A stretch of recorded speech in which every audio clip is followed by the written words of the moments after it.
Okay, so we're on. This week we have with us another Portuguese gentleman. Actually, for some reason, my entire life, I've always been drawn to Portuguese guys. Bruno in Swansea, you remember me, mate? I remember you. I know you're watching. Simon, welcome. How are you doing, pal? I'm good, mate. To you? Yeah, good. Probably not the accent they were anticipating there based on the intro I give you. Portuguese Scouser, mate. Portuguese Scouser, mate. Yeah, it's the best, the best one, type, isn't it? Yeah, it's the best type. It's the best type, mate. Yeah. So, it does surprise people. Mate, it's epic. It's epic. So we had Jose on the other week, or Jose, I can never pronounce it right. Jose, yeah, he's Jose. a great guy. Awesome guy. Nice fella. He sang your praises, mate. You've sung his. We've also had Steve on. He pointed me more or less in your direction, mate. You have a brand called Escudo Watches. We do. Fantastic, mate. Well, give us a bit of a backstory on you, mate. I like every podcast try and find out about the person first. So who are you? Where do you grow up? Grew up in Crosby, Liverpool. Whole family are from Funchal, Madeira. Yeah. They moved over around about the 60s, around about that time, and obviously mum and dad stayed over. Yeah. Had my brother, my sister, obviously myself, aunties, uncles all came over around about that same time as well. And we've just obviously stayed over, and obviously I was brought up in Liverpool. Yeah. It's funny, mate, because my dad is like, he's my mum and dad are Portuguese, but they consider this to be their home, you know? Yeah. So even though my mum now has gone back to mainland Portugal, my dad goes to Madeira, but always misses Liverpool, you know? And it's just, which is nice, that, isn't it? Mate, you know? Mate, it's weird how we work, because I've been here 10 years now, and I'm very much the same. This is home to me now. You don't miss it? I don't miss Wales at all, mate. No, I don't. I know that sounds odd. I miss the clowns, not the circus. If that makes any sense. It makes sense, mate. Yeah. But this very quickly it does become your home, and I think there's an element of that where number one, the city's the city. You know, it's a fantastic place. But I think the minute you start laying hooks or roots, mate, having kids, settling down, building a life, building a family, I think that becomes. Yeah, you know what, mate? Liverpool's a special place, really, mate. You know? Yes, mate. All over the world, and you know, with the watch events that we've been to Austin, Texas, California, been to Toronto, and they all think I'm Irish for some reason. You know, but it's always Irish. But when I tell them Liverpool, they all know Liverpool. You know, it's the Beatles and all that. So it's a special place, Liverpool. I'm proud to be from here, to be honest with you, mate. Yeah. It's me. As well as Portuguese, you know? No, I get it. Yeah. You can be both, mate. You can be proud of both. Yeah, you know what I mean? That's part of it. And I think that's again, it comes to that Liverpool story. It's a melting pot, isn't it? It is, different cultures and different people and different things.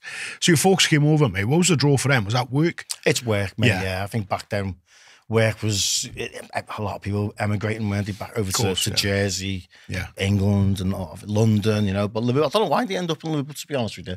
I think that might have been down to my uncle Tony. He was an Evertonian, even though he was from Madeira. Yeah, he was an Evertonian. And he was like sort of the leader of the whole family. He was the eldest of all of the family, and he brought them over. So I can never point my finger to why it was Liverpool, but I would probably imagine it was because he was an Evertonian. And it was worst places to be, mate. Of course, mate. You know, and then you know, and they started with British Rail. I think one of his big jobs that he had at the time was British Rail, and he got my dad a job. He got my uncle Martin a job. Wow. And you know, and that was it. Then they just settled. Amazing, it's crazy, mate. You know, but I'm glad he did. Yeah, absolutely, mate. So you were born here with your siblings. You've been brought up in Crosby. Yeah. And then you've gone into the world of work. What were you doing before this, mate? So, mate, you know, look, if I stuck at it, I could have been a decent footballer if I'd stuck at it. But girls got involved and that sort of lifestyle got involved back then. So, but no excuses, If my mum and dad were here, my mum starts crying every time we talk about this. Right, okay. Because she just knows that it was a waste of talent, really. Yeah. But then obviously that didn't happen. I continued playing football, went into semi-pro in Wales, played in Wales for quite some time. Played for Mold, played for Buckley Town, Riddermune, which was a small town just outside of Mold. So I played there for quite some time. But then my job, I went into the motor trade. So I became a sort of body shop painter. So, and then got my own business and that. And I did that for 26 years. So it was quite a long time, mate. So I've got an eye for detail. Yes. And I wouldn't say I was OCD, but I've certainly got an eye for detail, and I think that's what carried over to the watches. And 100%. That makes a lot of sense. Now, it does make a like sense. It makes a lot of sense now. Yeah. One of my best mates is a panel beater sprayer. You know what I mean? That's what he does. And I've done a lot of projects with him as a amateur hobbyist. And I'm at a point with him now where I'm kind of like a second year apprentice. We can just crack on and do little jobs together. He does all the important stuff. Do you know what I mean? But I see the eye he's got in detail and how he picks up on things. And I've got to look at it 4 times to see what he's seen. So that makes so much sense. Having seen your watches and having held them and stuff like that, like that's it's a weird thing, isn't it? It's mad, isn't it? Yeah. When you tag, I mean, 2 different opposites. I mean, motor trade, watchmaking, completely different. But you're dealing in microns. There's the little small details, isn't it,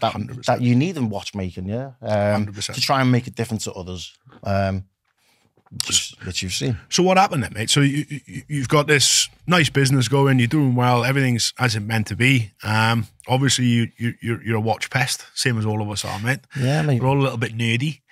Well, you know what, mate? As soon as I started earning decent money, I thought, you know what? And look, I can go back to when I was a kid. I always had a watch on my wrist, always, whether it was a Casio or whatever. Yeah. Even at an age of 5, 6 years of age, I'd have something that was a toy or whatever.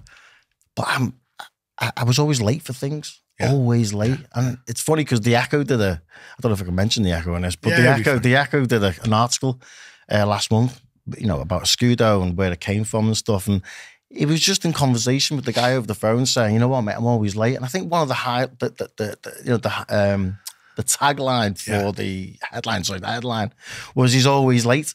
And I thought, well, that's not a good way to sell the brand, He's always late. And then you look at the comments that people start, well, I'm out. If he's always late for whatever, I'm out. Yeah. I thought, well, I didn't want that to be part of the article. It was just in conversation with them, And I think I said that to you today, mate. I turned up late and said, I'm always late. But, it is what it is, mate. It is what it is. It's just, I don't know, it's just always done. I think if you Google it, the Portuguese have got a habit of being late for everything. Mate, I think the Scousers have got a habit of being late for everything. My brother-in-law, mate, like I could ring him now. Where are you, Dan? I'm on Edge Lane. Edge Lane, just to put context in, the Echo Simon was referencing there, it's the local paper. Liverpool is a city basically on the sea, on the coast, and there's one road in and one road out, more or less. And Edge Lane is that main road. Yeah. So I could ring my brother-in-law, Danny, mate, and be like, mate, I'm on my way, where are you? He's like, oh, mate, yeah, I'm on Edge Lane. He's not, he's in the shower. Yeah, you know what I mean? I know he's in the shower, I can hear it running. Like, it's just culturally, mate, that was me earlier on. When I was texting you, I'd be 5-10 minutes late. I was in the shower. Mate, it is what it is. Like, and that's part of it. But yeah, I know what you mean, mate. That's the least of... That's not what you want as the headline on that. Of course not, mate. Yeah.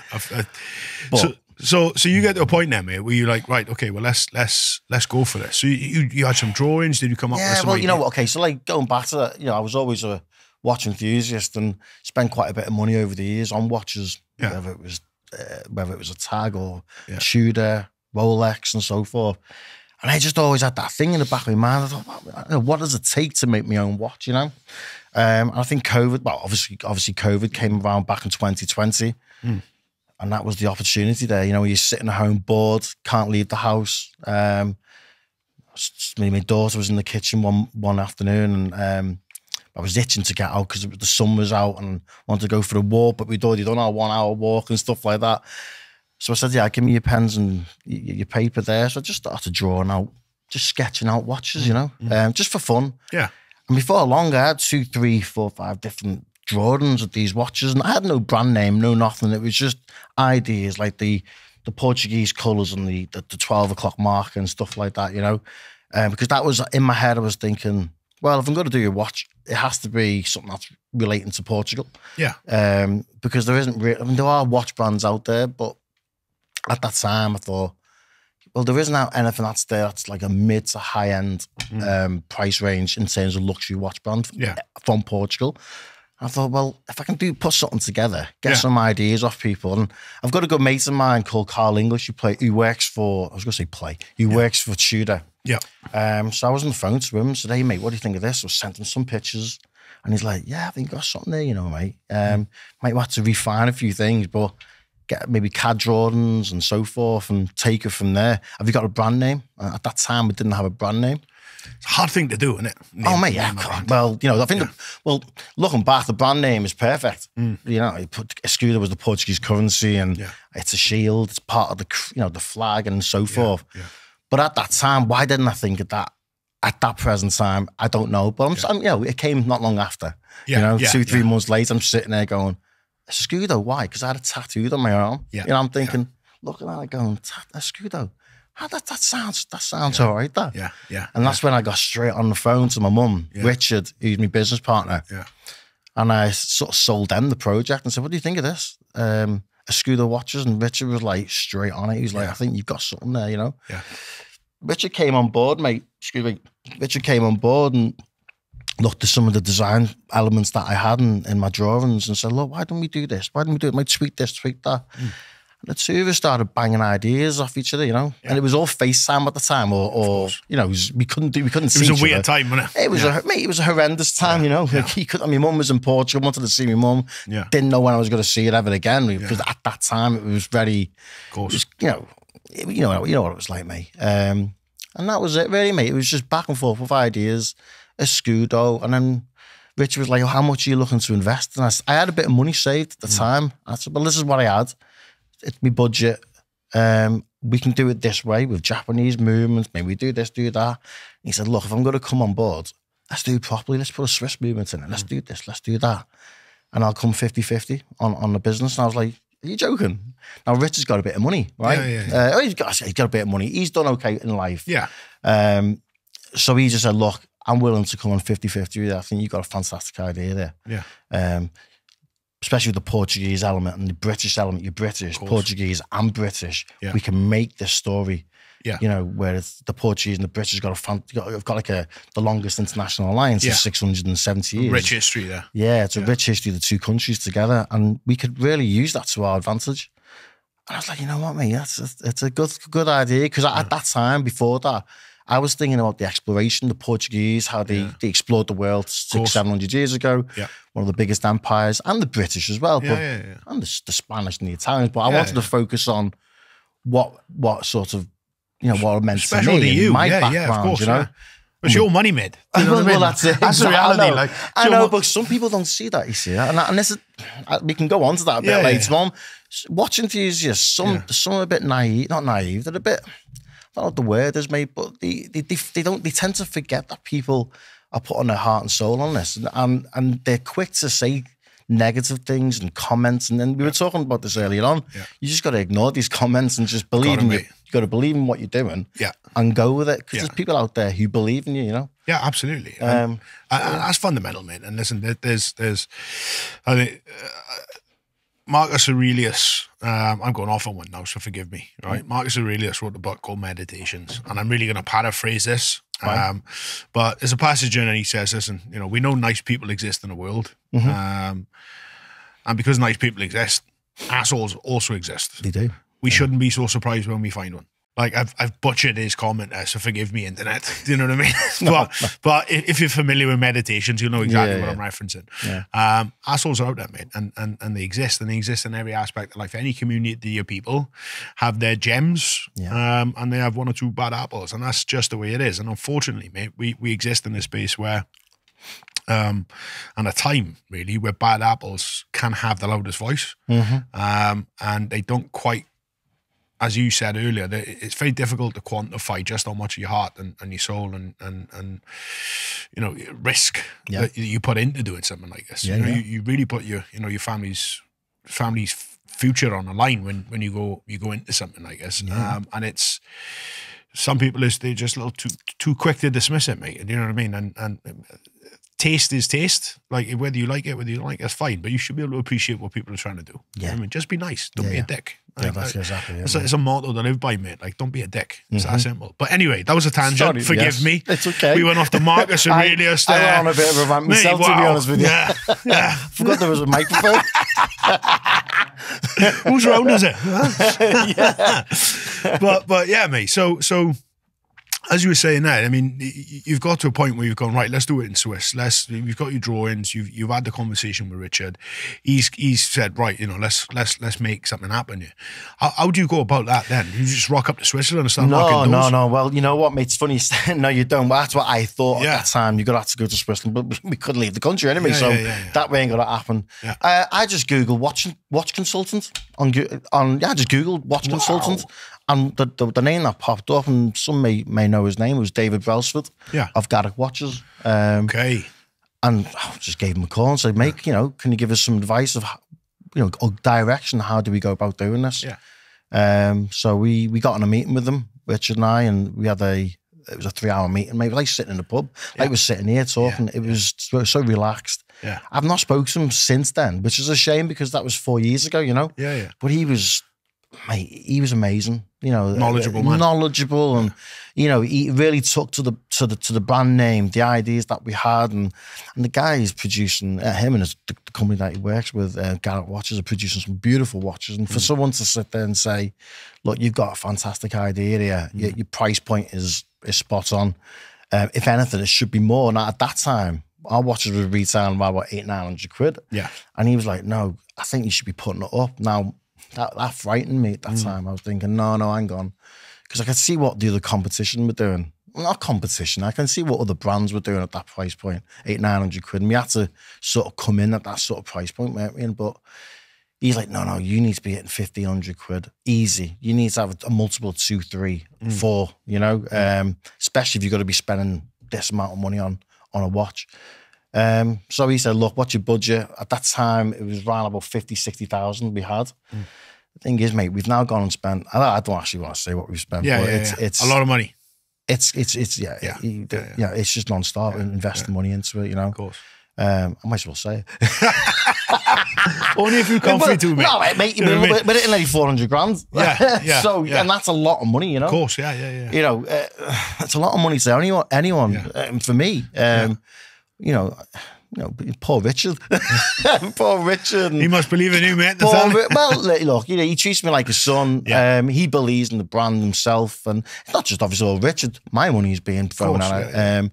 Stephen Thompson, who came on board, your brother-in-law, he's thrown 20 grand at it as well. So it's been an effort from 3-4 people to get it to where it is today.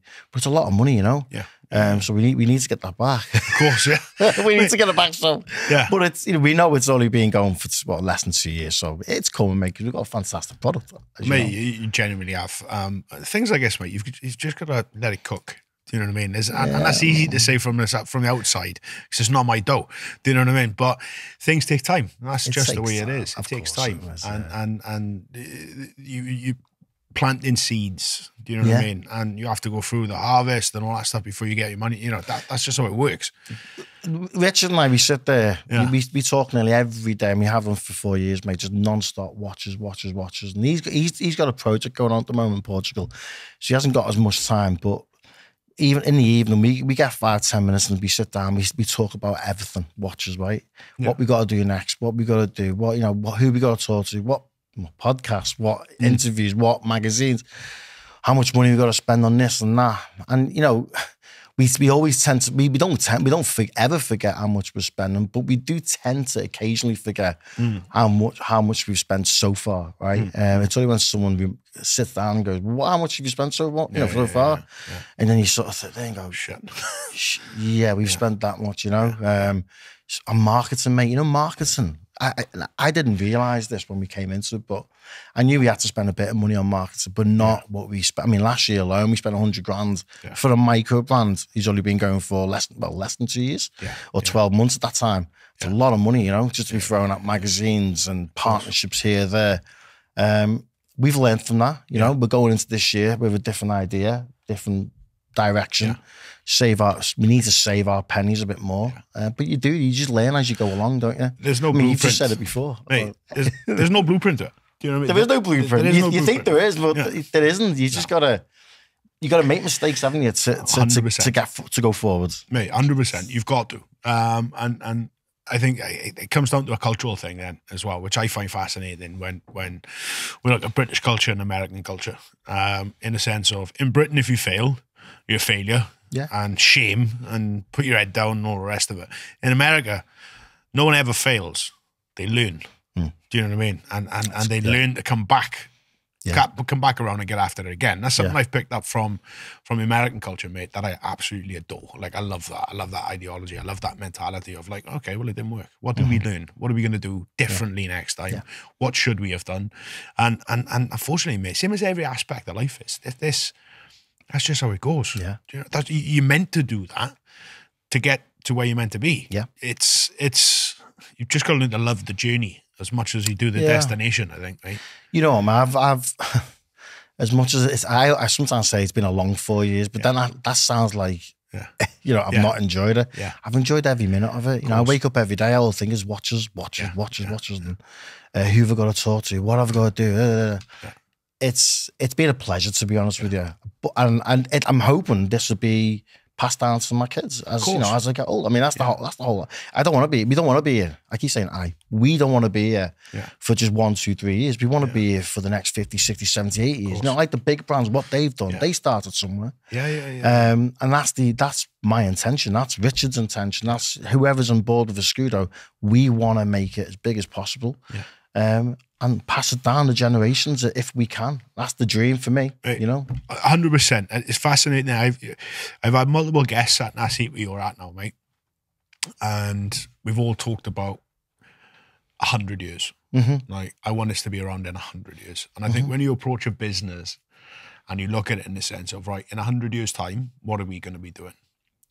If you enter it in that mindset, the decision-making process along the way allows you to facilitate that growth on that journey. And it's completely different. It's radically different.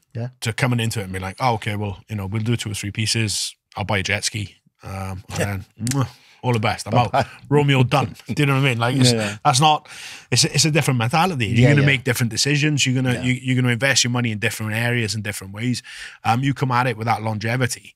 And as you say, mate, that's a dream. Do you know what I mean? Like, I got 2 kids. I'd love them to grow up and be involved in what I'm doing and take over the reins or, you know, do something like that. I'm lucky in the sense my nephew works with me. And he's kind of getting primed now to, you know, to do that bit. But yeah, that's the dream, mate. Do you know what I mean? Building it to end off. Of course, man. Look, I'm not going to be here forever. Richard's, you know, got 30 years on me. So, and that's his intention as well, you know. He always talks about it. This is for the next generation, you know. We'll do what we can now, get it to where we can try and make it as big as possible, or even just an established watch brand, you know, and let it pass down to the next generation. My daughter's, you know, she's at university, she's doing marketing business. I'm hoping that she'll be taken or coming on board one day soon. Of course. And then my youngest, Sienna, the same if possible, you know. You know, you need these. We can't rely on ourselves to continue for the next 50 years because it ain't going to happen. I don't want to either, to be honest. I don't want to. Let's do the groundwork now, which I'm enjoying, you know. And then we'll see where we are in the next 10, 15, 20 years. Absolutely. You know? Absolutely. How's Portugal, like, embraced you, mate, with this? Like, how's... You know, mate, it's funny, you know, because majority of our sales are in the UK and the US. We've sent watches all over the world, you know, Qatar, Brazil, and so forth. But when you look at that, when you look at our sales, Portugal's not that high up, man. In terms of sending watches out there, they're a bit tight. I think they're a bit, I don't know, not because they're tight. I think it's the import duties and stuff like that. It's sort of, and I think a lot of them don't know Escudo exists, even though we've got ambassadors like Jose Font and Andre Gomez now that we've just brought on and a few others. They still don't really know that Escudo exists. It was funny because last week I was thinking about maybe talking to a marketing team in Portugal to try and help that growth in terms of interest and audience. Because at the moment, it's all British, it's all US, it's all people over it who know more of Escudo than Portugal itself. And we're supposed to be representing not only British, but Portugal as well, mainly because with the Portuguese flag and that on there. When they find out we exist, they're like, oh my God. So when you look at like the comments on YouTube or you talk to someone about the brand, they're like, I did not know he exists. Oh my God. I want one. It's getting that message out there to them. And I don't know, we're finding it difficult at the moment to get it in Portugal, even though we've got, like I said, the ambassadors, partnerships with one of the banks and so forth. we've got a golf tournament coming up next month, and we're the sponsors of that golf tournament. We did a few last year in Algarve, Porto, like one of the main sponsors there. It's just going to take time, mate. I think it's going to. I think before long they'll know. Listen, hang on, we've got a luxury brand here. Let's get them in our retail store. I think that's what we want to happen eventually, you know. Okay, yeah. But that's just going to take time, mate. But I don't know, mate. The answer is I don't know how and why they've not taken to us just yet. But they will. Well, mate, you're a couple of years in fairness. This podcast is sponsored by zulualphastraps.com. Zulu Alpha Straps make some of the best watch straps in the market, and we do it all here in the UK by hand. As a listener of the Making Time podcast, you can enjoy 15% off on your next order by using the discount code MakingTime15. Your support makes this podcast possible, so please head over to zulualphastraps.com so we can continue to bring you fresh content. Now, back to the show. Do you know what I mean? Well, mate, you know what? That's the other side of it. Look, and you're 100% right there. We had a meeting last Friday, myself, Richard, Stephen, and Craig, who's on board as well. And I had to keep reminding everyone, look, guys, we haven't even hit 2 years yet. You know, we're sitting there looking at sales, what we can do with, you know, the next 12 months and what we're going to do for the next 24 months and what can we do in terms of a new watch coming out, and ideas here, ideas there. And sometimes I have to stop everyone and go, we haven't even hit 2 years yet. Let's just, you know, take it easy. You know, it's going to take a while for people to know we exist. But when they know and when they see our watch and when they review it, they all say it's a quality watch. It's fantastic. It's da. So let's just persevere. Absolutely. We're going to get there, you know. It just takes time, mate, doesn't it? Like you just said. Oh, 100%, mate. 100%. I had hands on with your stuff this morning, mate, and I'm very, very impressed with the finish, the quality, the bezel, the click on the bezel. I don't know if the camera can get that on there, but it's a gorgeous watch. It's a nice piece, mate. Yeah. You know? And the bracelets as well now. The bracelet's stunning. Yeah. Which is going to be coming in the next 2-3 months. Nice. And yeah, you know, we should have really launched with this back in 2022. And because of my OCD, I wasn't happy with the finishing of it and this and that. I wish we did now because it's prevented obviously a lot of sales. Yeah. Because a lot of people have emailed since then going, oh, when's the bracelet come? When's this coming? Magazines have said it. YouTubers have said it. It's a fantastic watch, but it needs a bracelet. Yeah. I'm sick of listening to them all saying that. I know that, you know, it's a dive watch. It needs a bracelet. It's coming.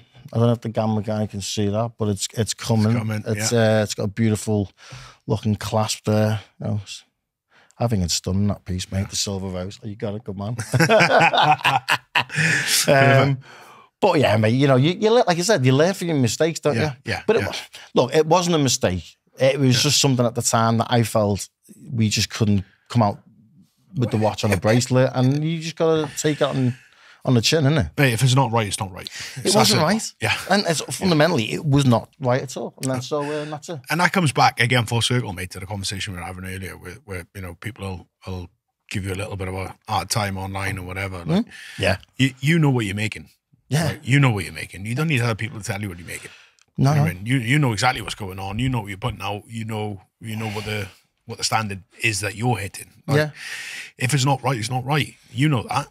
And you made the right decision. So look at it in that sense. Of course, Look at it in that sense. I do have to sometimes remind myself, I have made the right decision. You know? And you know what? And Richard stuck by me. Yeah, he could have easily just said, no. Let's just, you know, he said, look, you're not happy with it. We're not going with it. Yeah. And I said, no, I'm not happy with it. Yeah. Are you happy with it? And he was like, and I think Stephen as well was going, no, mate, let's just get it out there. Craig was saying the same. Let's just get it out there. And I was going, but guys, do you really want to sit there in 12 months' time or 12 months' time? You're looking at reviews and they're saying, fantastic watch, but they just haven't, the bracelet doesn't really match it in a way. And why didn't he pay a bit more attention on that, you know? Yeah.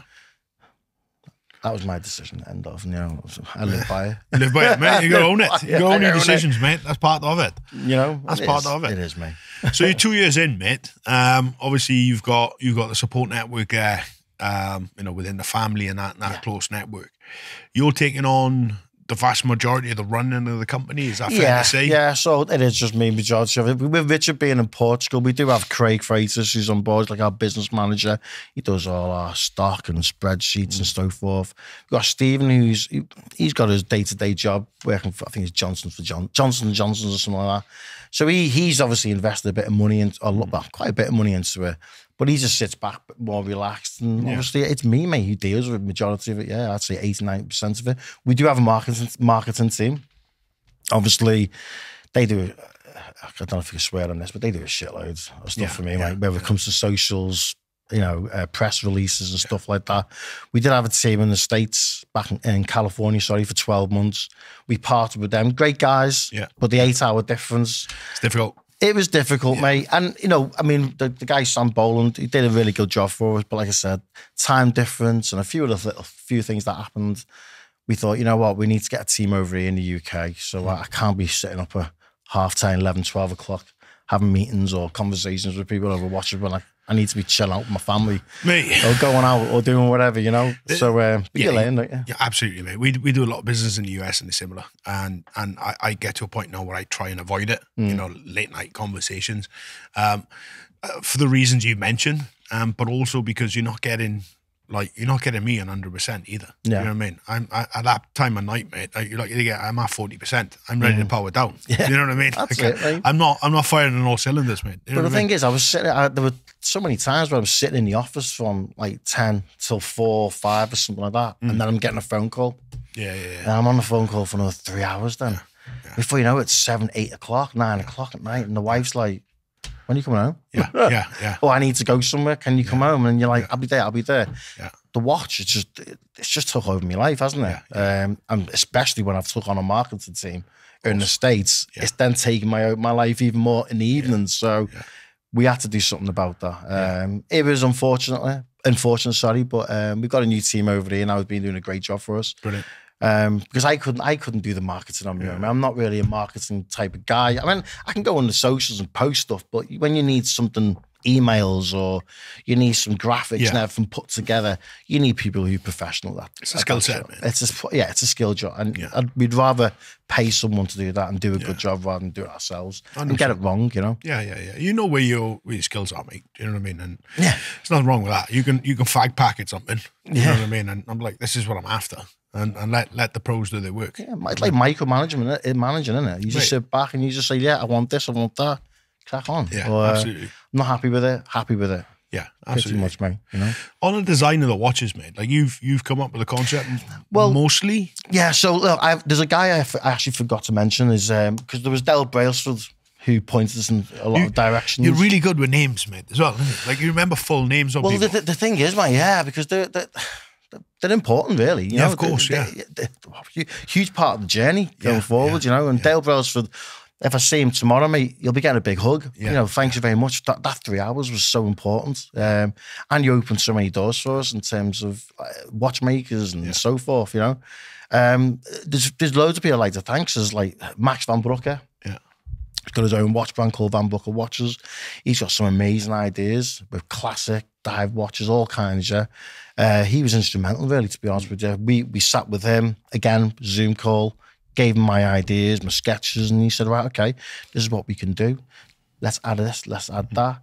And before you knew it, we've got an Escudo watch that was, in my head, what should have been, it was pretty much spot on with the sketches. But when you look at sketches and then you look at someone doing a CAD, 3D CAD, whatever, but then when you start seeing it in a 3D render, and it's coming to life, you go, hang on, that's an Escudo watch, just like the seconds hands, that was like a last minute thought in my head. I thought, well, we've got cardinal points there that look like the reason we did cardinal points is it's obviously from a compass, and it's all part of our packaging.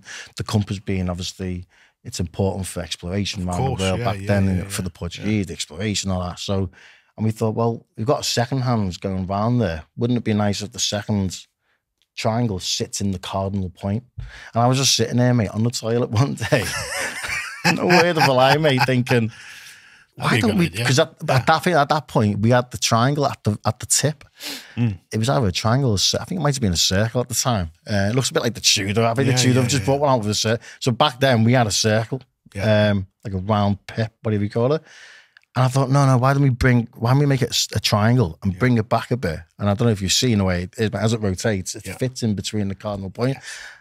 It's those little details that make it different. Yeah. You know? Yeah. And you've seen the other details that we've got on there. You've got a little Easter egg on your watches, mate. Yeah, I mean, and when people see it, they all go, "What was your reaction?" Oh, mate, you went, "Wow!" I nearly shit myself with excitement. It was fantastic. What is this? What is that? Like how that's been achieved, I have no idea. So to put this into context, you've got a very special crystal on all of your watches. All our watches, yeah, on this current model, yeah. Yes, and it's a real Easter egg. Like, it's not obvious. It's not there. I think it's because I had sweaty paws, mate, and I picked that up this morning. I created a little bit of steam, and then this thing just jumped out at me.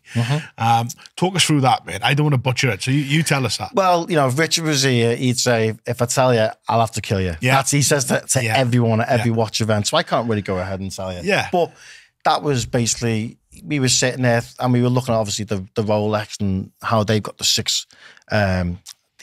Rolex crown at the 6 o'clock position, and it's etched in there. You can always see it in a different, depending on what angle. So I was thinking, well, why don't we try and achieve something that is similar, but it has to be different? Because all you'll get is, well, Rolex have done that. And then obviously Richard's got a Speedmaster, and I said, Richard, I'm sure you've got the Omega sign in the middle of your acrylic glass. And we were looking, it was there. Yeah. And I said, well, what can we do? So then we spoke to Max. I said, Max, look, what can we do?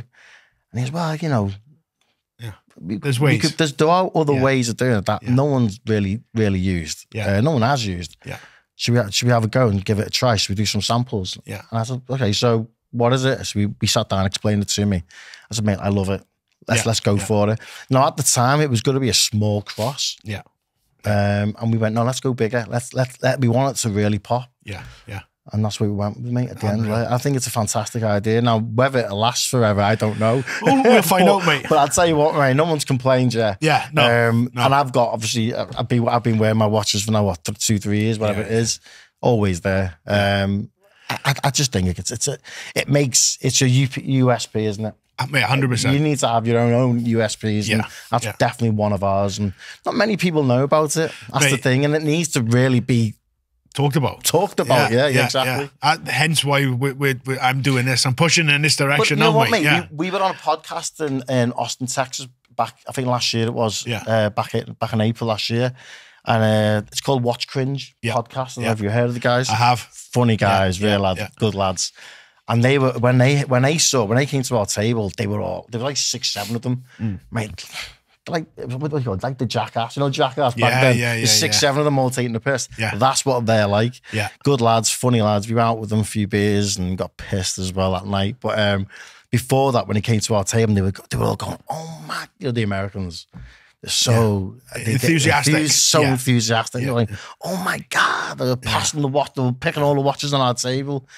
They never bought one, but they all loved it, And you need to get on our podcast. So I think it was the next day. We came on a Sunday and we were on the podcast, and what was one of the main things that they were talking about? How did you do it? Why and so forth. So no, it's definitely a talking point. It's just that, like I said, no one really knows about it until they take it home, and it's that Easter egg. They may breathe on it or whatever, and they go, oh my God. Wow. That's different, that, isn't it? Talk me through the iconography, mate. What is that? That's a special cross as well, isn't it? The Order of Christ cross. Yeah, well, the Order of Christ cross it's part of the Portuguese history of that was on the sails. Yeah. Or the Knights Templar. It's all around about that time, wasn't it? I think that's really, there's not much to say about that. That's part of the Portuguese history. But not just the Portuguese history. It's the what do you call it? The Knights Templar. I mean, that's the English equivalent, I think, isn't it? The Knights Templar or something like that. This is a separate podcast all on its own. So the Templars, the history of the Templars was basically to allow safe passage for Crusaders. Crusaders, exactly. To get to the Holy Lands. And again, that cross was a fundamental part of their iconography. Fundamental part of the Portuguese explorers' iconography. And it's like a timeless... it's one of these timeless pieces of easily recognizable art that harps back for hundreds and hundreds of years. Yeah. So for using that, it's the Portuguese influence. That's what's brought that into the mix for that. And the thing is, I've got it tattooed on my arm, you see. Well, I've got the Portuguese, the crest that's on the shirt. Yeah. That was, it's funny, Mick. There's another thing I forgot to mention this because one of the influences, one of the things that sort of inspired me was Ronaldo's free kick against Spain in 2018. I was watching a rerun back in 2020 when we were all stuck at home. And I had no top on because it was the summer. And I was just, my Jordans were all on the floor. Still got pictures of those Jordans on the floor. Yeah. And I still hadn't thought of the name Escudo at that time. It was only when he scored that goal and this highlight that I'm just sort of, I'm sitting there thinking about brand names and watching the goal. And I'm just sort of looking at my arm going, Escudo. In Portuguese, Escudo. Yeah, but Escudo, I go, fucking hell. I've got a Escudo Watches. That it sounds like a brand. Yeah. It means, it means shield. Yeah. I thought, what the hell, I wonder if there's a brand out there called Escudo. So I checked it and there wasn't, right? So and that was, I forgot to mention this earlier, that was one of the things that got me going with the brand. Well, it's stuck ever since, obviously, and Richard obviously fell in love with the idea as well. Yeah. Sorry, I forgot to mention. You might want to re-edit that. Nah, it'd be fine, mate. We forgot to mention it. It's a natural conversation, mate, and it's an Easter egg for people coming to the end of the podcast. Yeah, well, that's it, isn't it, mate? And now obviously with the cross here, I've got it on my wrist. Yeah. I've got the galleon on my arm with the sails with the cross on there. Amazing. So all of a sudden, I'm sitting here. It's all over my body, and I'm thinking, hang on. Right, This is part of the brand name. This is part of the brand. It's part of you. Yeah, it's part of the history, the heritage, everything. Everything, dials back to that. And that's what it is, yeah. That's what it's about. And this is why I love having these conversations with people, mate, because you get to understand really what the drivers are behind the brand. Like the brand is the brand and it's great, and the products, they speak for themselves. Yeah. For me, the interesting piece is the people. You know what I mean? That's the fascinating bit for me, mate. Of course, mate. Yeah. So what's the plan for Escudo moving forward, mate? What are you trying to do? Oh, mate, plans. We've been looking at maybe bringing out either a field watch, a lifestyle watch, a Mecha Quartz, more of a sport watch. We've got a racing ambassador called Jamie Stanley who's on board with us. Yeah. Drives for AF Corsa Ferrari. Mate, you've got some banging ambassadors, haven't you? Like you've done really well in that space. I mean, we've been, but I wouldn't say it is luck. We've had a lot of luck along the way, and I mean, one of our first sponsorships was with McLaren GT Racing Team. Wow. They reached out to us because I posted at that time. I was doing all our socials. I just posted some of our watches, and at that time we launched with the Azul, the Preto, and the Chocolate Bronze, and they were the color of their livery. The colours of their liveries, the three watches, and the girl reached out to me called Hannah. And she's like, would you be interested in sponsoring McLaren? I was like, come on, McLaren, not a chance in hell. Yeah. And she goes, oh, well, it might not be as expensive as you think. So she sat down with us. We had a meeting with her and some other guy. And it was realistic. And we were like, well, okay, how long for? She goes, well, for the season. And then we can see it go from there. Now, at that time, Jamie Stanley was their racing driver. I forgot the other guy's name now. I think Nick or something like that. And before long, we had Escudo on the side of the McLaren, the racing gloves.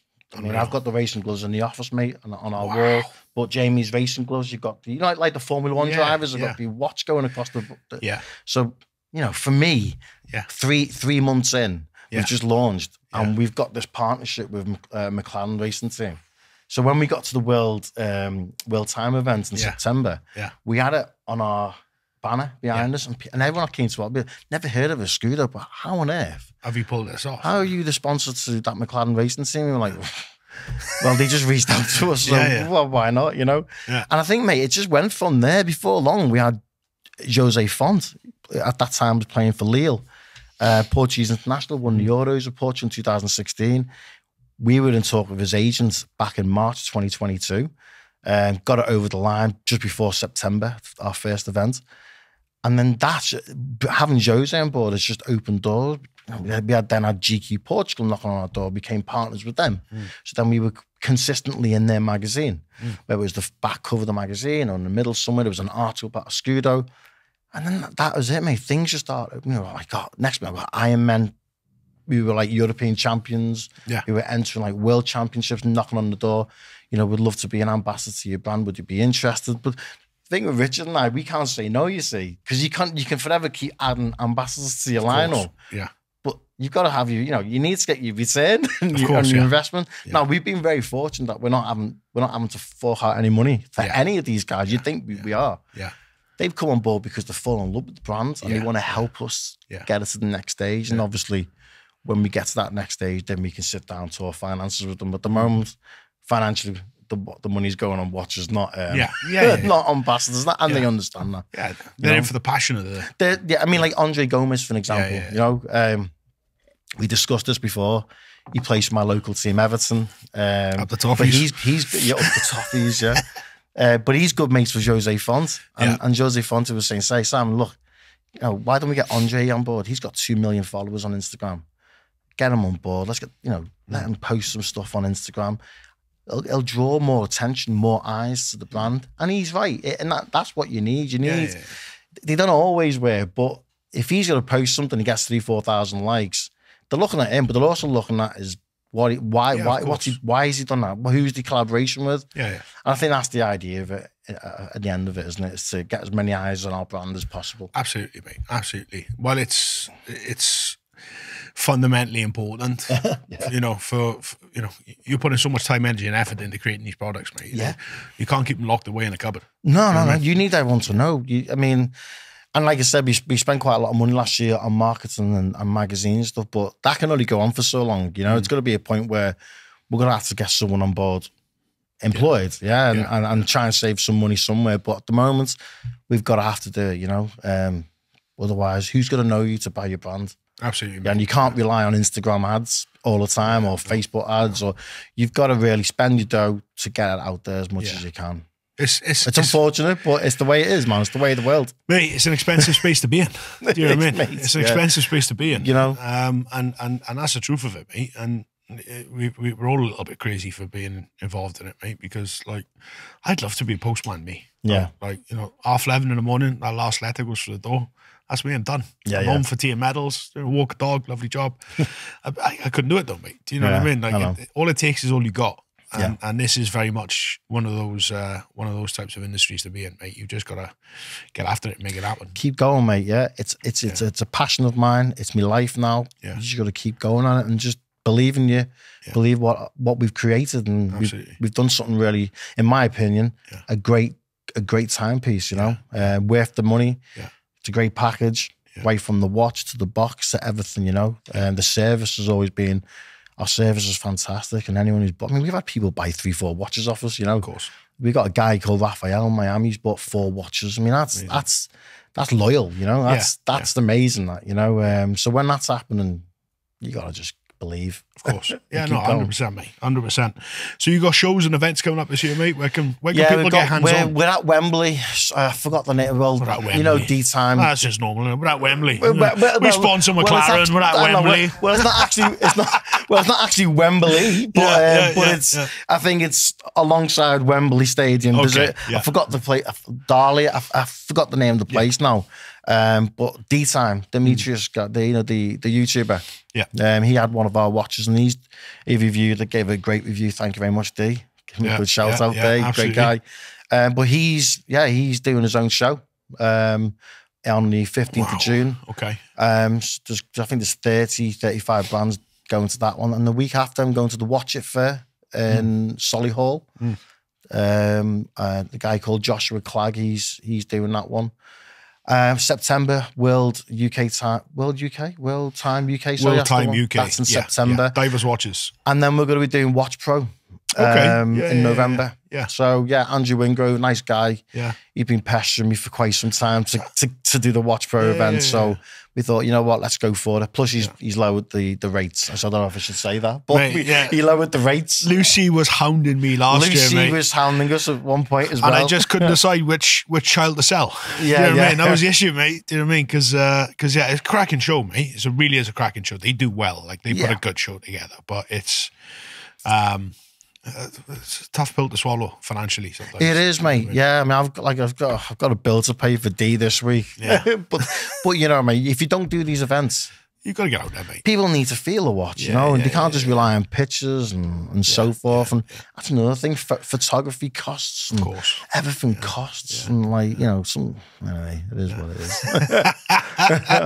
Well, mate, listen, thank you so much for taking the time. No, mate, it's been a pleasure. You know, I've enjoyed it. It was, mate, we'll have to do this more often. Like, you're literally around the corner. Yeah. Which is super, super easy. But mate, I'm made up. Like, if I'm honest, I was aware of you guys, but I wasn't too clued up. Yeah. We had a brekkie this morning, mate, before we kicked off. I properly got some hands on, mate, and like, you've got a cracking product there. Thank you. It's full of Easter eggs, which I absolutely love. There's a few I've missed out as well. Mate, I'm sure there is. I don't want to give them away, mate, and I don't want you to. No. Come and see the watches, guys. There's a number of events there. You can get along and see them. Mate, thank you. Thank you very much. Thank you and your team. You're fantastic. Pleasure. Enjoyed it. Pleasure. Guys, until next time.